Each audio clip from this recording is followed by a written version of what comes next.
Chapter 9. I rode down to the Columbia Buffet in a taxi. The driver wheeled to the curb directly in front of the open door. I got out and handed him a $20 bill. He didn't have the change. I was glad because I finally found a smaller bill and paid him off. There was Camilla standing in the door. Very few taxis stopped before the Columbia Buffet. I nodded casually to Camilla and walked in and sat at the first table. I was reading Hackmuth's letter when she spoke. "Are you mad at me?" she said. "Not that I know of," I said. She put her hands behind her and looked down at her feet. "Don't I look different?" She was wearing new white pumps with high heels. "They're very nice," I said, turning to Hackmuth's letter once more. She watched me with a pout. I glanced up and winked. "Excuse me," I said. "Business." "You want to order something?" "A cigar," I said. "Something expensive from Havana." She brought the box. I took one. "They're expensive," she said. "A quarter." I smiled and gave her $1. "Keep the change." She refused the tip. "Not from you," she said. "You're poor." "I used to be," I said. I lit the cigar, let the smoke tumble out of my mouth as I leaned far back and stared at the ceiling. "Not a bad cigar for the money," I said. The female musicians in the rear were hacking out over the waves. I made a face and pushed the change from the cigar toward Camilla. "Tell them to play Strauss," I said. "Something Viennese." She picked up a quarter, but I made her take it all. The musicians were aghast. Camilla pointed at me. They waved and beamed. I nodded with dignity. They plunged into Tales from the Vienna Woods. The new shoes were hurting Camilla's feet. She didn't have her old sparkle. She winced as she walked, gritted her teeth. "You want a beer?" she asked. "I want a Scotch highball," I said. "St. James." She discussed it with the bartender, then came back. "We don't have St. James. We have Ballantines, though. It's expensive, 40 cents. I ordered one for myself and one for each of the two bartenders. "You shouldn't spend your money like that," she said. I acknowledged the toast from the two bartenders, and then I sipped my highball. I screwed up my face. "Rotgut," I said. She stood with her hands stuffed inside her pockets. "I thought you'd like my new shoes," she said. I had resumed the reading of Hackmuth's letter. "They seem all right," I said. She limped away to a table just vacated and began picking up empty beer mugs. She was hurt, her face long and sad. I sipped the highball and went on reading and rereading Hackmuth's letter. In a little while she returned to my table. "You've changed," she said. "You're different. I liked you better the other way." I smiled and patted her hand. It was warm, sleek, brown with long fingers. "Little Mexican princess," I said. "You're so charming, so innocent." She jerked her hand away and her face lost color. "I'm not Mexican," she said. "I'm American." I shook my head.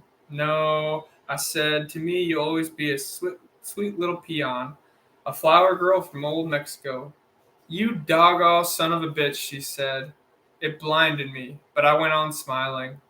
She stomped away, the shoes hurting her, restraining her little legs.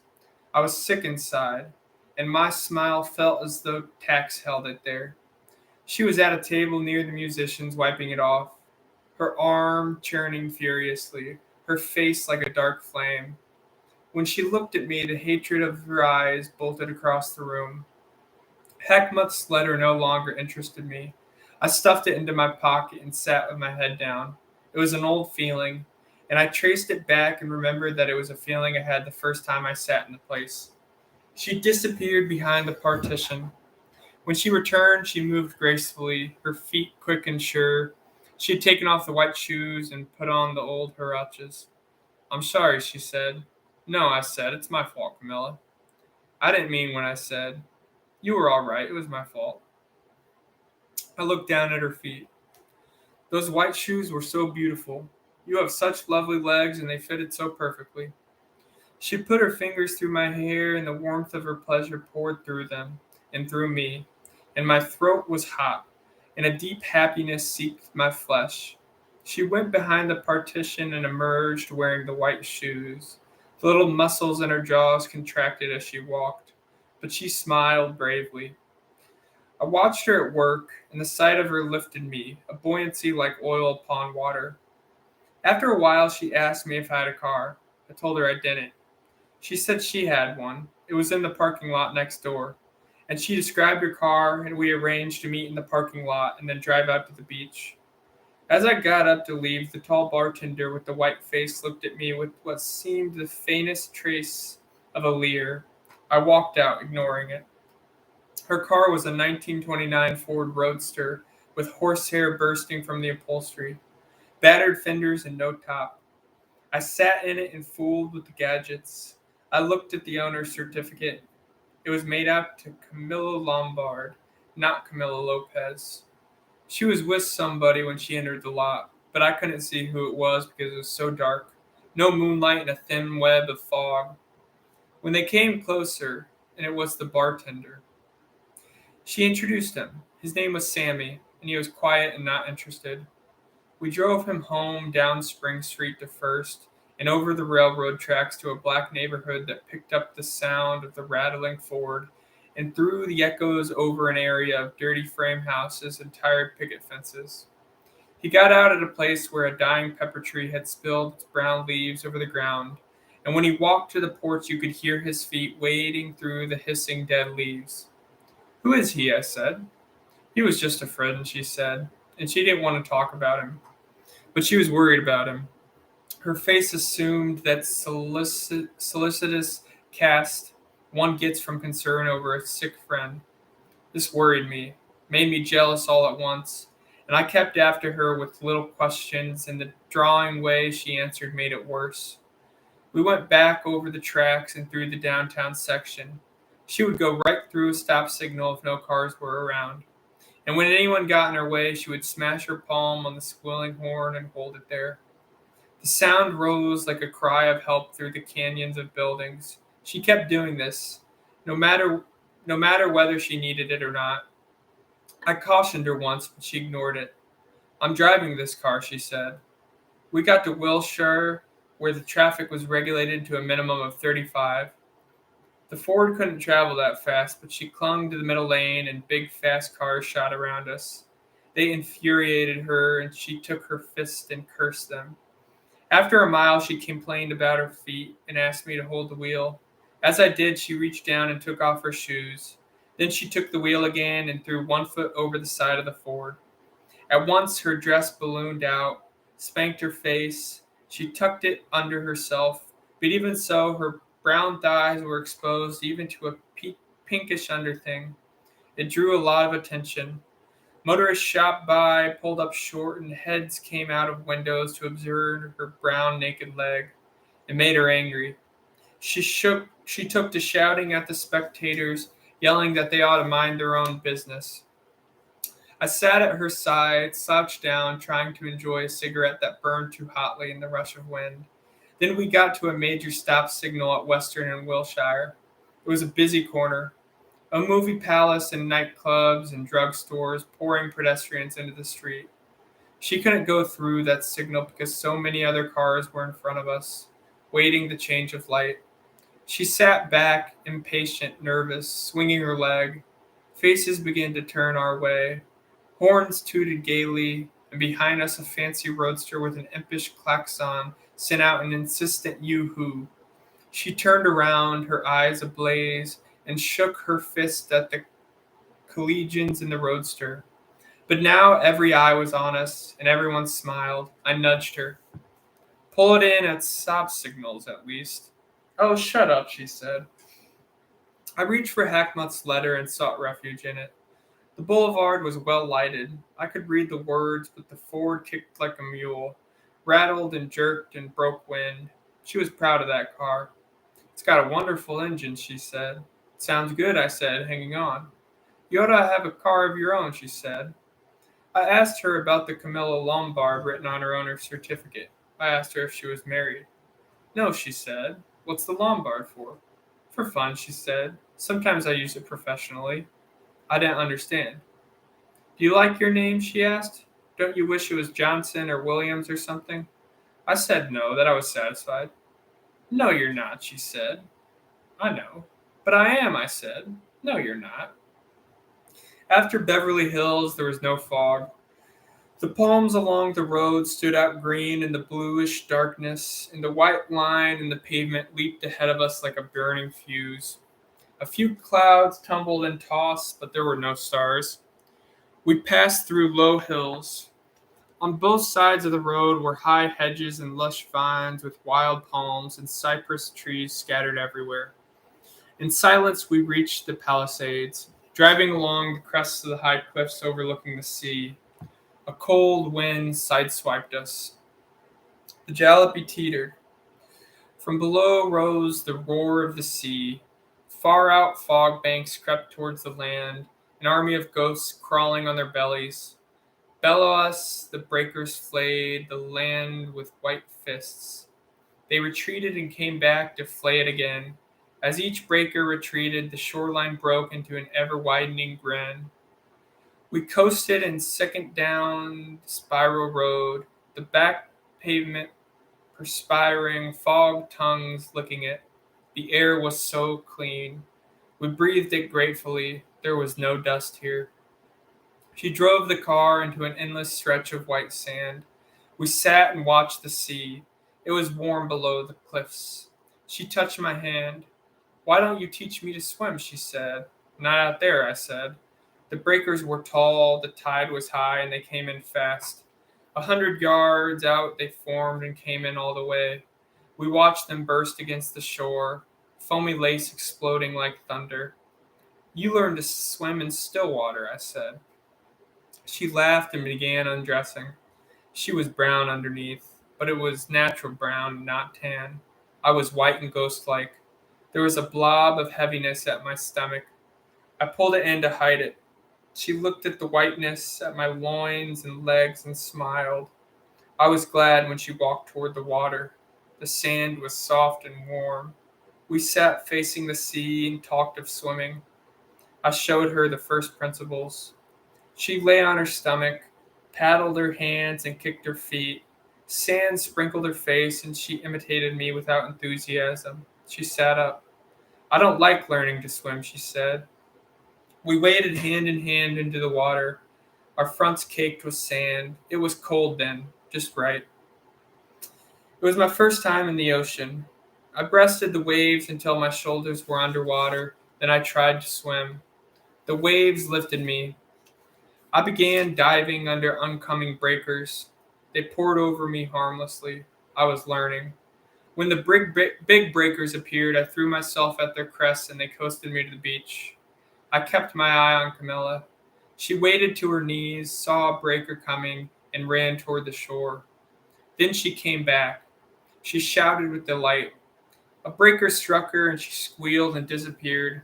A moment later, she reappeared, laughing and shouting.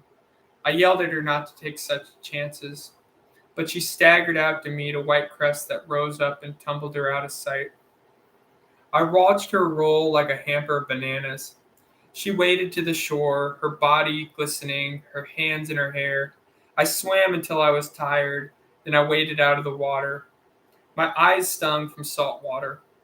I lay on my back and panted. After a few minutes, my strength returned, and I sat up and felt like smoking a cigarette. Camilla was not in sight. I walked to the car, thinking she was there, but she wasn't. I ran down to the edge of the water and searched the foamy confusion. I called her name. Then I heard her scream. It came from far out beyond the surge of breakers and into the fog bank over choppy water. It seemed a good 100 yards. She screamed again, "Help!" I waded in, hit the first breakers with my shoulders, and started swimming. Then I lost the sound of her voice in the roar. "I'm coming," I yelled. I yelled and I yelled it again and again until I had to stop to save my strength. The big breakers were easy. I dived under them, but the small waves confused me, slapped my face, and choked me. Finally, I was in choppy water. The little waves leaped from my mouth. Her cries had stopped. I churned water with my hands, waiting for another cry. It did not come. I shouted. My voice was weak, like a voice underwater. Suddenly, I was exhausted. The little waves leaped over me. I swallowed water. I was sinking. I prayed, I groaned, and fought the water. I knew I should not fight it. The sea was quiet out here. Far inland, I heard the roar of the breakers. I called, waited, called again. No answer, save the slush in my arms and the sound of little choppy waves. Then something happened to my right leg, to the toes of the right foot. They seemed lodged. When I kicked, the pain shot to the thigh. I wanted to live. God, don't take me now. I swam blindly toward the shore. Then I felt myself in the big breakers once more, heard them booming louder. It seemed too late. I couldn't swim. My arms were so tired. My right leg ached so much. To breathe was all that mattered. Underwater, the current rushed, rolling and dragging me. So this was the end of Camilla, and this was the end of Arturo Bandini. But even then, I was writing it all down, seeing it across a page in a typewriter, writing it out and coasting along the sharp sand, so sure I would never come out alive. Then I was in water to my waist, limp and too far gone to do anything about it, floundering helplessly with my mind clear, composing the whole thing, worrying about excessive adjectives. The next breaker smashed me under once more, dragged me to water a foot deep, and I crawled on my hands and knees out of water a foot deep, wondering if I could perhaps make a poem out of it. I thought of Camilla out there and I sobbed and noticed that my tears were saltier than the seawater. But I couldn't lie there. I had to get help somewhere, and I got to my feet and staggered toward the car. I was so cold and my jaws chattered. I turned and looked at the sea. Not 50 feet away, Camilla waded toward the land in water to her waist. She was laughing, choking from it. This supreme joke she had played, and when I saw her dive ahead of the next breaker with all the grace and perfection of a seal, I didn't think it was funny at all. I walked out to her, felt my strength returning with every step, and when I got to her, I picked her up bodily, over my shoulders, and I didn't mind her screaming, her fingers scratching my scalp and tearing my hair. I lifted her as high as my arms and threw her in a pool of water a few feet deep. She landed with a thud that knocked the breath out of her. I waded out, took her hair in both my hands, and rubbed her face and mouth in the muddy sand. I left her there, crawling on her hands and knees, crying and moaning, and I walked back to the car. She had mentioned blankets in the rumble seat. I pulled them out, wrapped myself up, and lay down on the warm sand. And in a little while, she made her way through the deep sand and found me sitting under the blankets. Dripping and clean, she stood before me, showing herself, proud of her nakedness, turning round and round. You still like me? I stole glances at her. I was speechless, and I nodded and grinned. She stepped upon the blankets and asked me to move over. I made a place and she slipped under, her body sleek and cold. She asked me to hold her, and I held her, and she kissed me, her lips wet and cool. We lay a long time, and I was worried and afraid and without passion. Something like a gray flower grew between us, a thought that took shape and spoke of the chasm that separated us. I didn't know what it was. I felt her waiting. I drew my hands over her belly and legs, felt my own desire, searched foolishly for my passion, strained for it while she waited, rolled and tore my hair and begged for it. But there was none. There was none at all. Only the retreat to Hackmuth's letter and thoughts that remained to be written, but no lust. Only fear of her, and shame and humiliation. Then I was blaming and cursing myself, and I wanted to get up and walk into the sea. She felt my retreat.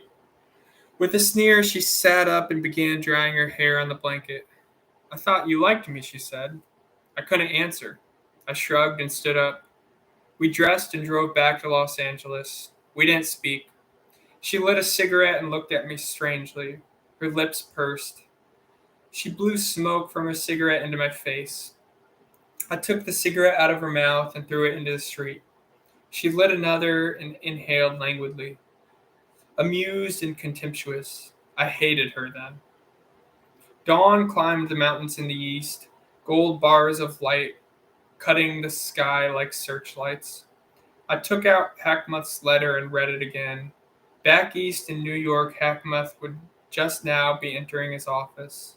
Somewhere in that office was my manuscript, The Long Lost Hills. Love wasn't everything. Women weren't everything. A writer had to conserve his energies. We reached the city. I told her where I lived. Bunker Hill, she laughed. It's a good place for you. It's perfect, I said. In my hotel, they don't allow Mexicans.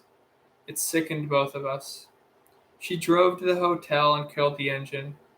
I sat wondering if there was anything more to say, but there was nothing. I got out, nodded, and walked toward the hotel. Between my shoulder blades, I felt her eyes like knives. As I got to the door, she called me. I walked back to the car. Aren't you going to kiss me goodnight? I kissed her. Not that way. Her arm slipped around my neck. She pulled my face down and sank her teeth into my lower lip. It stung, and I fought her until I was free. She sat with one arm over the seat, smiling and watching me enter the hotel. I took out my handkerchief and dabbed my lips. The handkerchief had a spot of blood on it. I walked down the gray hall to my room. As I closed the door, all the desire that had not come a while before seized me. It pounded my skull and tingled in my fingers. I threw myself on the bed and tore the pillow with my hands.